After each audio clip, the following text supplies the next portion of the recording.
Unfortunately for the best sports team during the regular season, championships aren't won then.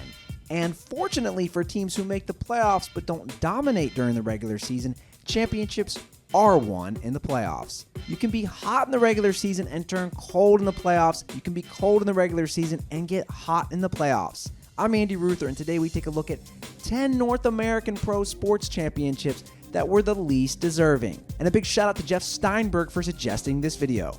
Rock on, Jeff. At number 10, the 2010 Green Bay Packers. They looked great on paper with Aaron Rodgers at quarterback, Clay Matthews as a beast pass rusher, and future Hall of Famer Charles Woodson patrolling the secondary. But make no mistake about it, this Packers team was not great. They didn't make the playoffs until week 17 of the season thanks to the New York Giants collapsing. They barely won the NFC Championship game over the Chicago Bears, who had to finish the contest without their starting quarterback. Yes, the Packers torched the Steelers secondary in the Super Bowl, but there was also those 3 Steelers turnovers that helped hand Green Bay the title.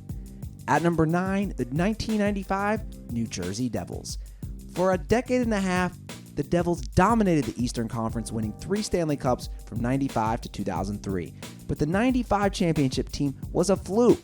In a lockout-shortened 48-game season, New Jersey went a mere 22-18-6, finishing 5th in the East. Luckily, head coach Jacques Lemaire was a defensive mastermind, and Martin Brodeur was the NHL's top rising goalie. Scott Niedermayer and Scott Stevens formed a lethal defensive pairing too. Lemaire's installment of the neutral zone trap helped New Jersey cruise through the playoffs, sweeping the heavily favored Detroit Red Wings to win the Stanley Cup. At number 8, the 1995 Houston Rockets. Akeem Olajuwon was one of the NBA's premier players, and Robert Horry was no slouch himself. But the Rockets were far from dominant during the regular season, finishing 6th in the West with a 47-35 record.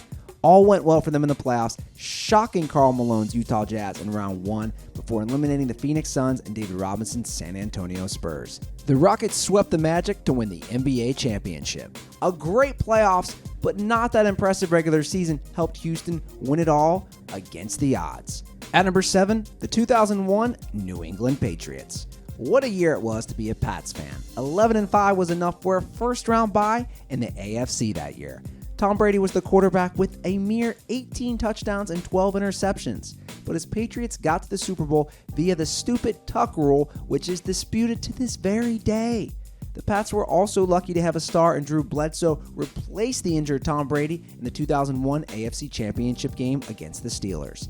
And as far as that Super Bowl win against the Rams, it's hard to ignore the former Patriots coaches, players, and employees who admitted to stealing signals and playbooks for that game. Not deserving in our books. At number 6, the 2006 St. Louis Cardinals. We were so close to putting the 2011 Cardinals on here, but the 2006 Cards were even more mediocre. They went 83-78 and took the NL Central. For the record, there were 5 teams in 2016 who posted a better record and missed the playoffs. They were 14th in the majors in runs scored and 16th in overall ERA. Not very dominant if you ask us. Well, this team shocked the New York Mets in the NLCS and totally surprised the Detroit Tigers in the World Series, taking them out in 5 games. The perks of playing in such a weak division. At number 5, the 2000 New York Yankees.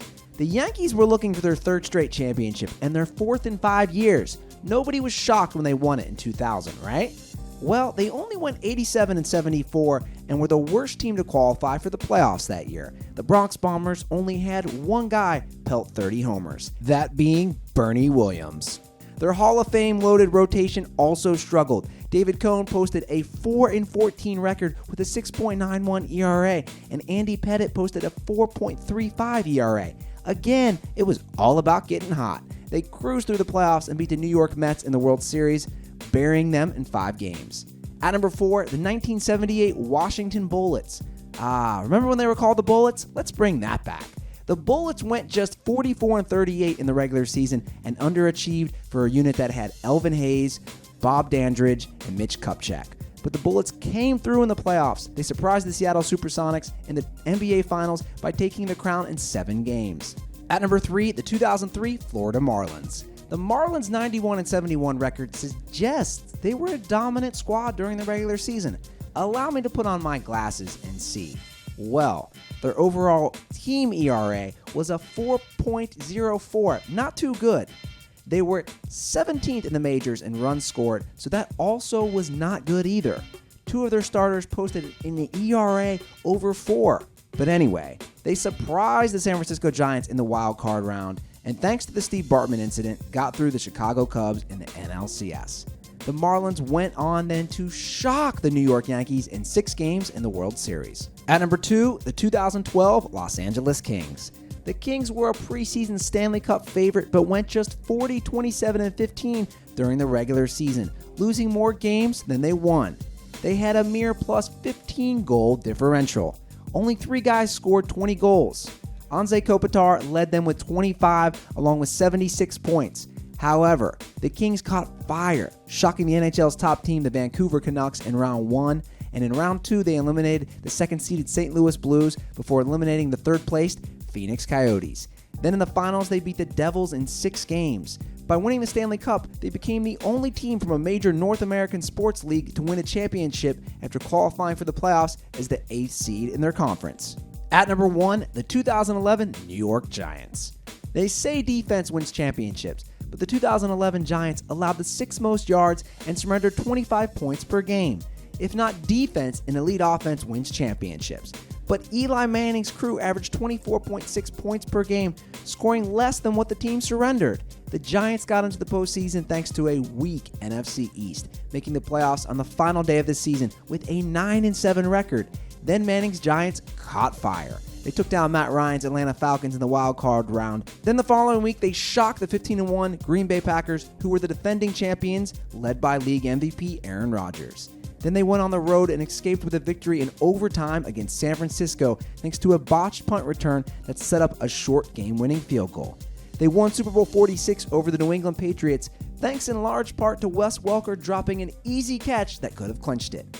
But 9-7, really? It's all they needed to win the title and make the top spot on our list. Who do you think is the worst champion ever? Join us in the comments below. And if you like this video and learned a thing or two, clicking the like button helps us out a ton and we appreciate it. If this is your first time coming around to Total Pro Sports, subscribing is a great idea because we put out videos like this every single day. But as always, thanks for watching and we'll see you guys next time.